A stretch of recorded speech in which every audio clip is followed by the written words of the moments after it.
బాగుంటది. అంటే డైలాగ్స్ ఎలా ఉన్నాయి? డైలాగ్స్ బాగా రాశారు. డైలాగ్స్ పక్క రాయలసీమ రేంజ్ లో రాశారు. మరి ఇప్పుడు రికార్డ్స్ ఇంటర్నేషనల్ లెవెల్లో ఉండబోతున్నాయా? రీచ్ అవ్వచ్చు, ఎందుకంటే అది లోకల్ టైప్ సినిమా కదా, కొంచెం 90s ఆ బ్యాక్గ్రౌండ్ ఆ స్టైల్ అవన్నీ కొంచెం కనెక్ట్ అవుతారు. అల్లు అర్జున్ గారి లుక్స్ ఎలా ఉన్నాయమ్మా? అల్లు అర్జున్ స్టైలిష్ కొత్తగా దాన్ని చెప్పేది ఏముంటుంది. బాహుబలి రికార్డు బ్రేక్ చేస్తారా? అవ్వచ్చు అది కూడా. అమ్మవారి గెటప్ లో అల్లు అర్జున్ గారు ఎలా ఉన్నారు? అది దాని వల్ల చాలా మంది క్రేజ్ వచ్చింది. దాని వల్ల ఇండియా వైడ్ గా చాలా ఫేమస్ అయినారు ఆయన. అమ్మవారి గెటప్ లో థియేటర్ లో అల్లు అర్జున్ చూస్తుంటే ఎలా అనిపించింది? చాలా బాగుంది యాక్చువల్లీ. దిమ్మ తిరిగిపోయి ఆ ఫైటింగ్ సీన్స్ కానీ మొత్తం చాలా వైలెంట్ గా.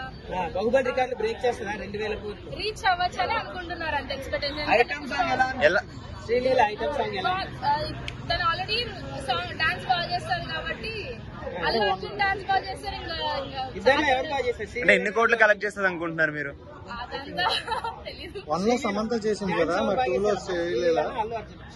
సమంత కొంచెం సాఫ్ట్ డాన్సర్ కాబట్టి తనకు స్టెప్స్ అంటే సింపుల్ గా ఉన్నాయి. శ్రీలీల కొంచెం హెవీ డాన్సర్ కాబట్టి స్టెప్స్ కొంచెం భారీగానే ఎక్స్పెక్ట్ చేయొచ్చు. ఎలా ఉంది మరి డాన్స్ థియేటర్ లో రెస్పాన్స్? అది ఎలా అనిపించింది? ఊపేసిన మొత్తం ఇద్దరు. క్లైమాక్స్ లో పుర్రెలు కట్టుకొని ఫైట్ ఉంటుంది కదా, అది ఎలా ఉంది? అది బాగుంది. ఆ సీన్లు కూడా అన్ని డైరెక్టర్ నీట్ గా విజువల్ చేశారు. ఏ యాంగిల్ లో తీస్తే ఎలా ఉంటది, మంచి అంటే ఆయన హార్ట్ పెట్టి మరీ తీసినట్టున్నారు. సంక్రాంతి గేమ్ చేంజరా పుష్పాన? అది ఆడియన్స్ చెప్పాలి.